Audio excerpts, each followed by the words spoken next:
This broadcast is for April 18, 2026, Japan time. Welcome to Samurai MLB Talk. Thank you very much for watching. This channel is a place where we explore the essence of humanity through the lens of baseball, through the way we watch the game, the spirit behind it, and the philosophy it reflects from a uniquely Japanese perspective. To our viewers in the English-speaking world, I truly hope you'll enjoy this dialogue about human nature as seen through the game of baseball. Your support means more than I can say. If you enjoy this content, please consider subscribing to the channel. Part 1, Highlights of Japanese Athletes on April 17, 2026, Japan time. On April 18, Japan time, Seiya Suzuki of the Cubs started as the number 5 hitter and right fielder in the game against the Mets. The team secured a 12-4 victory. Seiya Suzuki performed excellently, recording 2 hits and 1 RBI. The early go-ahead RBI single he hit off Kodai Senga landed in front of the right fielder. While the quality of the contact itself was not particularly great, the fact that it still fell for a hit truly demonstrates how good his current form is. The Mets started Kodai Senga, but he surrendered an RBI hit to Seiya Suzuki and a 3-run home run to Ballesteros in the first inning, giving up 4 runs. In the bottom of the second, he gave up a 2-run homer to Horner, showing signs of significant struggle. Senga's final line was 7 runs allowed, 6 earned, over 3 1/3 innings. I am very worried about Senga. His recent performances have been a far cry from the dominance we saw in his first year with his ghost fork. It is crucial that he works with the data department to review his pitching. It is not good to have poor results without understanding the underlying cause. Unless he thoroughly analyzes the reasons for his poor form and makes corrections, Senga could potentially be pushed out of the team in the future. I have high hopes for his next start. Kazuma Okamoto of the Blue Jays started as the number 7 hitter and third baseman against the Diamondbacks. The team lost 3-6. Kazuma Okamoto went hitless. This marks 3 consecutive games without a hit for him, and the team has now suffered a 3-game losing streak. Regarding Okamoto's performance today, his out in the first at-bat was a line drive to second base, which was actually very good. He squared up a pitch on the outside corner well. However, the quality of his outs in the subsequent at-bats was poor. Particularly in his final at-bat in the 9th inning, taking a called second strike on a pitch right down the middle is something that simply should not happen. To put it bluntly, unless he steps into the box with a fierce determination not to let a single cookie or sweet pitch go to waste, Okamoto could potentially lose his spot as a regular starter. If the team were winning, it might be different, but with the team on a losing streak and Okamoto's form yet to improve, he will become a target of criticism. That is a situation we want to avoid. In yesterday's broadcast, Okamoto mentioned the need to adjust his batting form, and I truly hope he finds a way to break through this current slump as soon as possible. While the season has only just begun, a significant number of games have already been played, so I strongly desire for Okamoto to get used to the environment and demonstrate the power he truly possesses. Pitcher Tomoyuki Sugano, who started for the Rockies, allowed 5 runs over 4 innings. With the temperatures being low, the performance was far from his original standard of pitching. After the game, Tomoyuki Sugano noted that while he was hit by Shohei Ohtani, he was able to successfully get him to 2 strikes, showing his motivation for their next encounter. Shohei Ohtani of the Dodgers appeared as the number 1 hitter and designated hitter against the Rockies. He recorded 2 hits off the Rockies starter, Tomoyuki Sugano.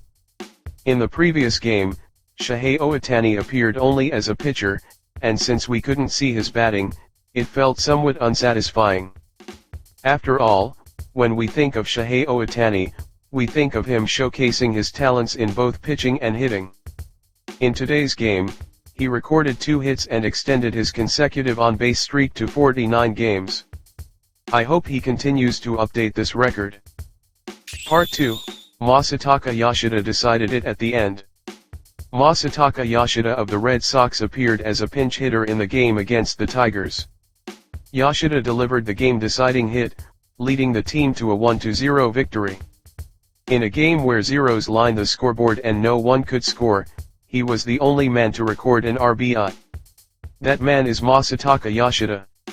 In this fact, I feel something like a new awakening for Yoshida, different from anything before. It wasn't necessarily a hard-hit ball.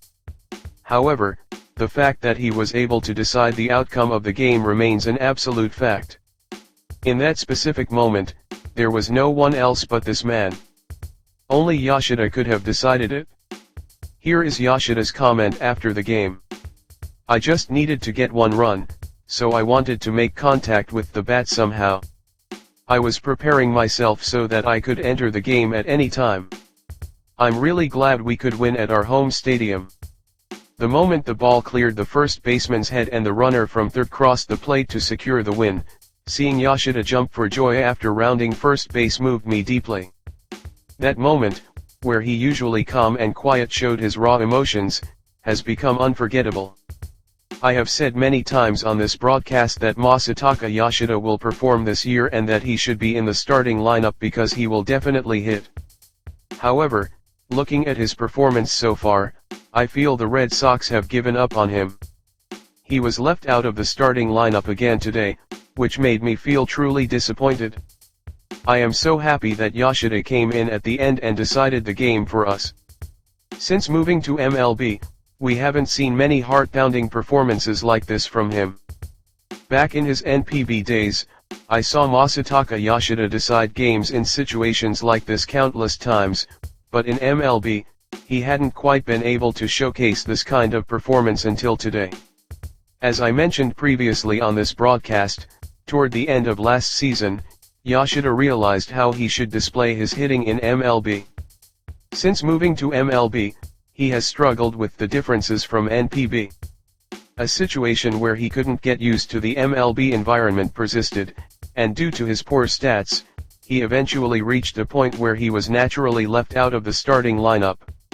It may be late, but at the end of last season, Yoshida reviewed his hitting and completely regained the form he had during his Oryx Buffaloes days. He has reached a point where he can display his hitting in MLB while maintaining the same caliber of hitting power he had in NPB. After he began focusing on the entry angle of the bat during his swing, his hitting clearly changed. Is the Red Sox coaching staff not noticing this? The Yoshida who couldn't hit is no longer here. The Yoshida currently with the Red Sox is now able to showcase the same hitting prowess in MLB that he used as a master of hitting to lead his team to victory many times with the Oryx Buffaloes. That is exactly why he has been performing so well whenever he plays since the start of this year. While excluding him from the starting lineup might be inevitable considering his past lack of production, Yoshida has finally grasped how to showcase his hitting in MLB. I only hope that the Red Sox leadership understands this and continues to use Yoshida as a constant starter. I want Yoshida to continue seizing every opportunity he gets and showcasing that kind of performance. Part 3, Shohei Ohtani and the man called the next Ohtani, Munetaka Murakami. Munetaka Murakami of the White Sox started as the number 2 hitter and first baseman. The team won 9-2. Munetaka Murakami had a massive performance with 3 hits, 4 RBIs, and 1 home run. In the 7th inning, with 2 outs and the bases loaded, Murakami came to the plate. On a full count, he perfectly squared up a fastball down the middle and launched a massive grand slam that cleared the center field batter's eye. It is a sight we are very used to seeing in NPB, but I was so happy to see Murakami's characteristic style in MLB as well.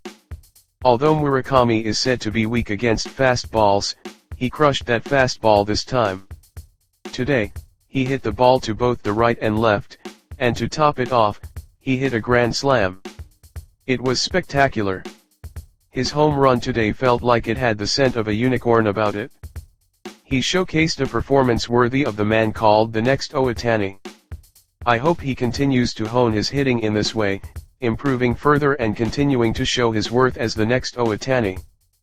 People often ask, who will succeed Shohei Ohtani? This is a very difficult question. As a pitcher, Roki Sasaki is highly anticipated as the new unicorn. Shohei Ohtani has personally named Roki Sasaki as his successor.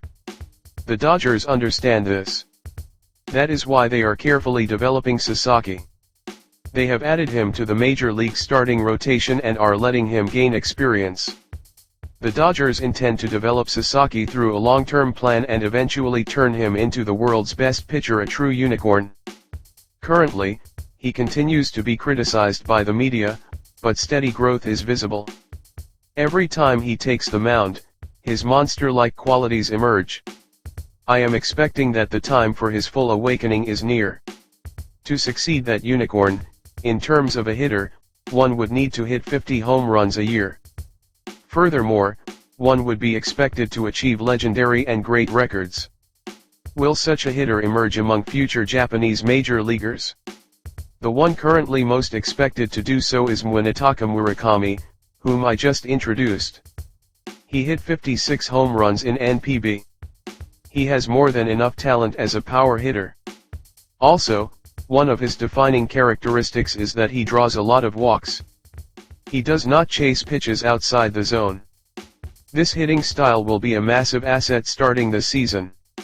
Starting this year, the ABS, Automated Ball Strike System, has been introduced in MLB. This is a system where the strike and ball calls of the umpire can be challenged. With the introduction of this system, I expect it will work in favor of hitters like Murakami who can choose their walks. Furthermore, the fact that ABS was introduced in the same year Munetaka Murakami moved to MLB feels somewhat like destiny. I cannot help but feel that the environment is naturally aligning for Murakami to succeed as a power hitter in MLB from now on. As seen in today's Grand Slam, the man called the next Ohtani will likely continue to hit home runs and draw walks prolifically. Besides Murakami, another player I anticipate as a next Ohtani is Teruaki Sato, who plays for the Hanshin Tigers in NPB. He is a power hitter who achieved 40 home runs last season. It is rumored that he might challenge MLB this coming off-season. If he finds his fit with MLB, I expect him to emerge as the next Ohtani. Additionally, there is Rintaro Sasaki, who is currently active in American college baseball. He is a junior from the same high school as Shohei Ohtani, and his power is equal to that of Shohei Ohtani or Munetaka Murakami. I want to keep a close eye on how he grows and performs on the MLB stage in the future. The next Ohtani is not necessarily just one person. To succeed Shohei Ohtani, it is impossible for a single player to take over everything. Shohei Ohtani is a baseball player who performs at the highest level in the world in both pitching and hitting. Such a player rarely appears. I believe that the role of the next Shohei Ohtani will be carried not by one person, but by multiple players together reproducing and even surpassing the pitching and hitting feats of Shohei Ohtani. That is how great Shohei Ohtani is, and he is doing something that is simply not easy. While anticipating each next Ohtani in terms of pitching and hitting, I also want to focus on Shohei Ohtani's performance this season. That is all for today. Thank you very much.